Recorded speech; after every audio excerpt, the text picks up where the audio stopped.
Hey guys, so chapter 13, section number 6 is talking about disaccharides. So now we've gone through a lot of the different properties and how to draw all of the different monosaccharides. So a disaccharide is when you have two monosaccharide units linked together. So the most common disaccharides are maltose, lactose, and sucrose. So these are each the most common ones always have glucose in them, but these are each different kinds of pairs. So maltose is going to be glucose plus a second glucose, uh, makes maltose and water. So we'll see with all of these reactions where we're combining the two monosaccharides as they're joined together, you release water. So all of these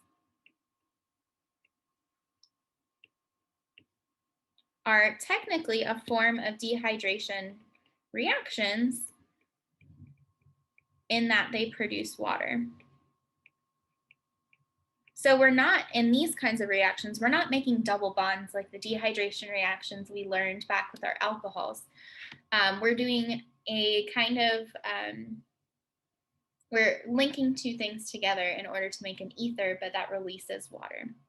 So we'll show that in the structure form in just a minute. Lactose is going to be the mix of glucose plus galactose.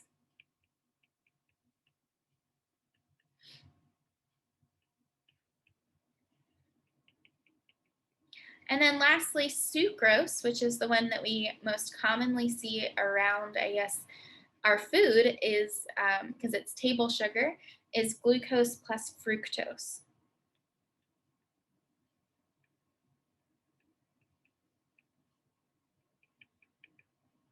So these are the three specific disaccharides we will be learning in terms of how they link together and kind of learning the properties of them. And so make sure you have these structures handy as well, but also understand how they link together and the different characterizations of that, so that if I were to give you two other sugars and tell you how they link together, you would be able to do so yourself. Another thing real quick is that the reverse reaction of these, so I drew three reactions of the actual making of the disaccharides. The reverse reaction, you use water plus your disaccharide and it breaks apart your disaccharide. So the name of this is hydrolysis. We've used this word a lot, and pretty much this word just means hydro stands for water, and lysis is meaning cut.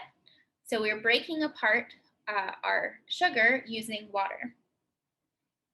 Okay, so we're going to look specifically at maltose to talk about what actually happens in the formation, or how we get the formation of our disaccharide, how we link those two together.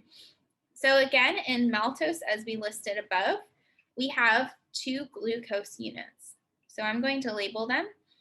This is or really just name them.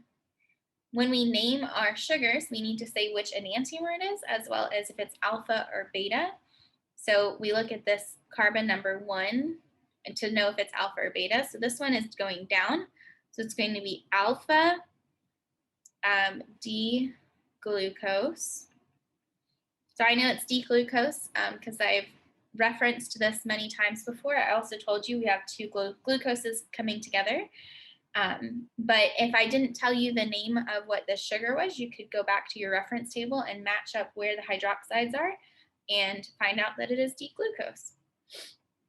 And then again, let's look at the second one here. I'm going to name it in blue since we got that blue hydroxide at C1. So I'm going to look at my C1 carbon again. It has the blue hydroxide is now going down. So that means we have alpha. And then again, we have D-glucose here.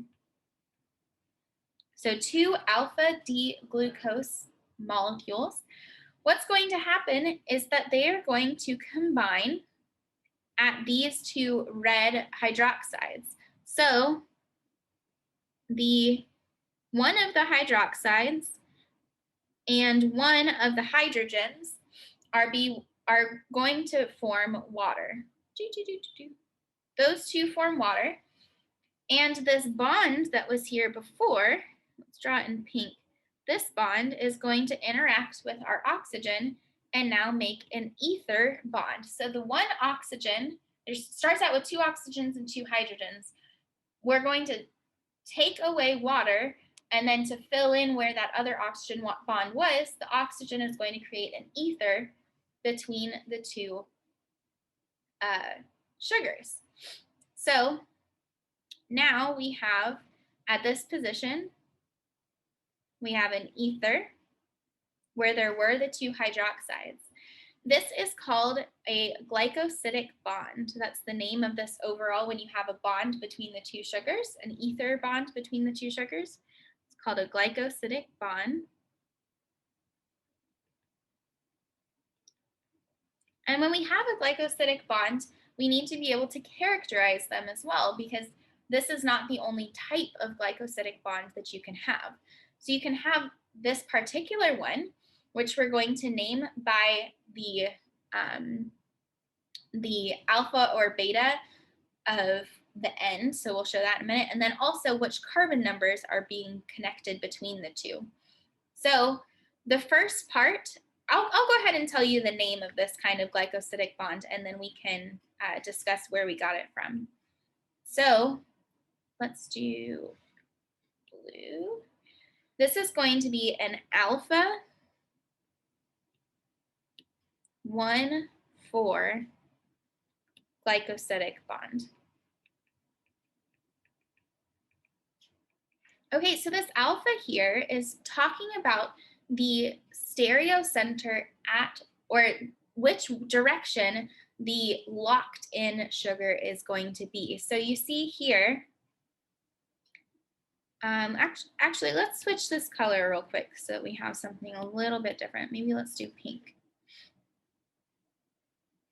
So this carbon number 1 here in pink, because now we are have a bond and we have an ether there, we don't have the ability to reform our aldehyde at that position. So now this particular sugar, this monosaccharide and this disaccharide, is locked into the ring form. It can no longer equilibrate because it doesn't have the ability to form an aldehyde anymore. That would be 3 bonds to the oxygen, which are too many, and so we can't do that.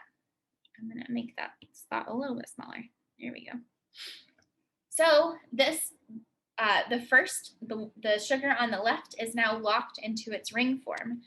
And so it can either be locked in its alpha position or its beta position. So this particular carbon here is going down. So that means that we're going to have an alpha position as or the name is going to be alpha, corresponding to that particular orientation around that carbon there.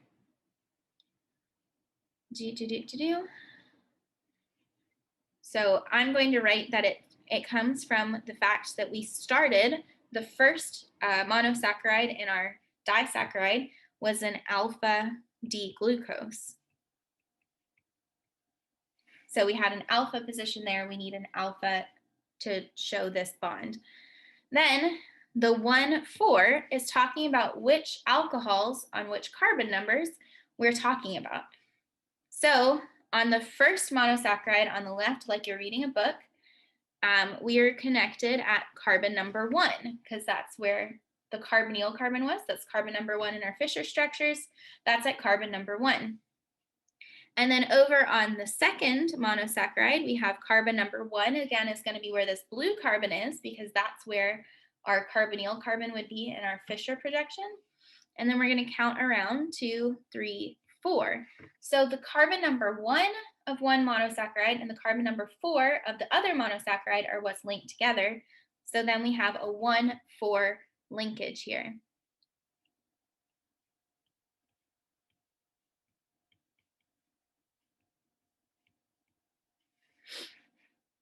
Okay, So another thing to notice here on this disaccharide, so that's how you label that glycosidic bond.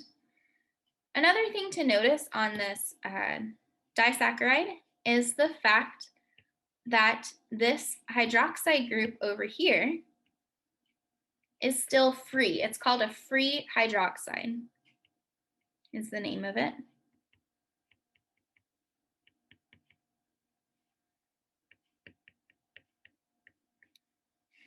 So there's a free hydroxide still on C1, which means that it can still isomerize.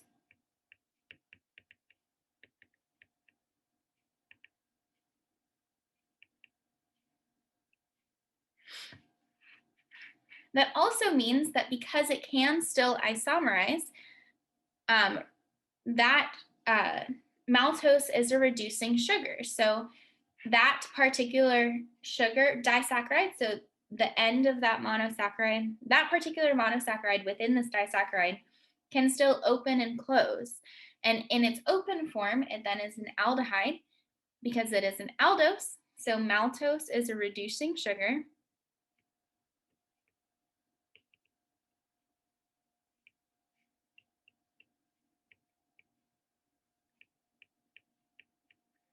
Because the open chain form contains the aldehyde. And then a little bit of just knowledge about maltose and what it's used for. So maltose is the actual sugar that we call malt sugar. So it's found primarily in grains. So maltose is the enzyme, maltase is the enzyme which hydrolyzes maltose. And then that maltose is hydrolyzed into its two glucose monosaccharides, and then that glucose is fermented into ethanol. So that's why in a lot of alcohols you have this grain sugar or malt sugar or maltose. This is the sugar that's being turned into ethanol in alcohols. Okay, I think we're going to end this video here, and in the next video we'll talk about the other disaccharide, common disaccharides, and how they're linked together.